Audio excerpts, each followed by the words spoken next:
YT studio खोलें और देखें कि आपकी वीडियोस का CTR कितना है। अगर तो 14 है तो फिर कमेंट में वापस आ जाएं, और अगर नहीं तो फिर आज हमने यही देखना है कि वीडियोस जो है वो क्यों रुक जाती हैं, यूट्यूब इम्प्रेशन कम क्यों देता है। ये एक बहुत बड़ा सवाल है। इसके बाद एक सब्सक्राइबर का सवाल है कि वीडियो को पब्लिक करके जो है वो अपलोड कर देना चाहिए, डायरेक्ट पब्लिक कर देना चाहिए, या फिर अनलिस्ट करना चाहिए, इसमें क्या फ़र्क है। आज हम बात करते हैं इन दो चीज़ों पर। पहला क्या है कि यूट्यूब इम्प्रेशन कम क्यों देता है, और दूसरा क्या है कि हमें वीडियो को किस तरह से अपलोड करना है।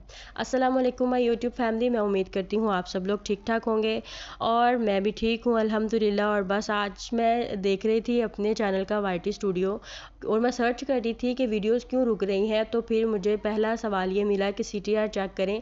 मैंने अपनी सारी वीडियोस का CTR चेक किया तो अल्हम्दुलिल्लाह 14, 13, 12, 11 ये CTR जा रहा है पूरी वीडियोस का, और उसके बावजूद वीडियोस रुकी हुई हैं, उन पे व्यूज़ आना बंद हो गए हैं। मैं ये चीज़ देख रही थी कि ये क्यों हो गया है। इसके बाद जो ज़्यादा सर्च किया तो पता चला आपका हुक स्ट्रॉन्ग नहीं है। फिर मैंने और सारे चैनल सर्च किए तो जहाँ पर हुक नाम की चीज़ नहीं है, जहाँ बात ही यहाँ से शुरू हो रही है अस्सलाम वालेकुम बारिश हो रही थी तो आज हम पकोड़े बनाने लगे हैं, आलू नहीं है आलू लेने जा रहे हैं, ये बात हो रही है। और उसके बावजूद उनका हुक बड़ा यूट्यूब को स्ट्रॉन्ग लगा, और उनकी वीडियोस जो है वो लाखों पे है, 50,000 पे है, 15,000, जितने पे भी है उनकी किस्मत, और अल्लाह उनको और कामयाबी दे। मकसद यहाँ बात करने का ये है कि हम हुक पे भी फोकस करते हैं, थंबनेल पे भी करते हैं, कंटेंट पे भी करते हैं, टाइटल पे भी करते हैं। फिर मसला कहाँ आ जाता है, जब मैंने थोड़ा और वाईटी स्टूडियो को स्क्रॉल करना शुरू किया एनालिटिक्स को, तो मैं रीच पर आकर रुक गई। अब वहाँ पर क्या हुआ कि रीच में जाए ना तो वहाँ मेरी वीडियोस जो है टाइटल पे भी, और आपका जो CTR है 10/10 है, लेकिन आपका जो रीच है ना वो क्या है कि मेरी जो वीडियो कल परसों और उससे जो पहले वाली है वो 1200, 1600, 2000 पे रुक गई है। यानी यूट्यूब ने उसको किसी बड़े ग्रुप की तरफ, बड़ी ऑडियंस की तरफ पुश किया ही नहीं था, वो वीडियो वहीं की वहीं रुक गई। अब इसके बारे में जब सर्च किया तो पता चला कि यूट्यूब पहले छोटे लेवल पर टेस्ट करती है, उसके बाद बड़ी ऑडियंस की तरफ आपकी वीडियो को फेंकती है। अब छोटे लेवल पर टेस्ट क्या होता है कि आपकी ऑडियंस कितनी आपकी वीडियो देख रही है, कितना रुकती है, कमेंट करती है, और आप मतलब इंगेजमेंट आप लोगों की किस तरह की है। ये सारा भी मेरा बिल्कुल ठीक था कि मैं वीडियो पोस्ट करती हूँ, फ़ौरन से आप लोग कमेंट कर देते हैं। अब असल मकसद, जो असल मसला आ रहा है ना वो रीच का आ रहा है। पता नहीं वो किस तरह से कैसा हुक होगा स्ट्रॉन्ग जो हमारी वीडियो को बड़ी ऑडियंस तक पोस्ट करता है।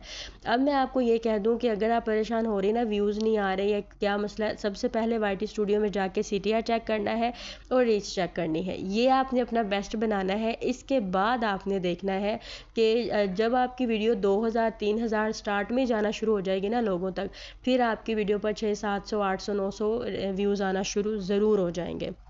ये आपने अपना बेस्ट बनाना है, और ये मैंने भी अपना बेस्ट करना है, इसीलिए आज मैं इसके ऊपर वीडियो बना रही हूँ कि ये भी एक बड़ी रीज़न है।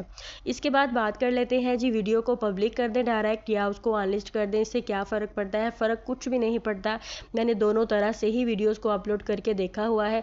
फ़र्क सिर्फ इतना होता है कि पब्लिक करने में ज़रा एकदम से HD क्वालिटी नहीं आती, और आपको सारी चीज़ें जो है, हो सकता है सम टाइम नेट तेज़ होता है और जल्दी से वीडियो जो अपलोड हो जाती है, थंबनेल, टाइटल, डिस्क्रिप्शन, हैशटैग्स, ये सारी चीज़ें रह जाती हैं।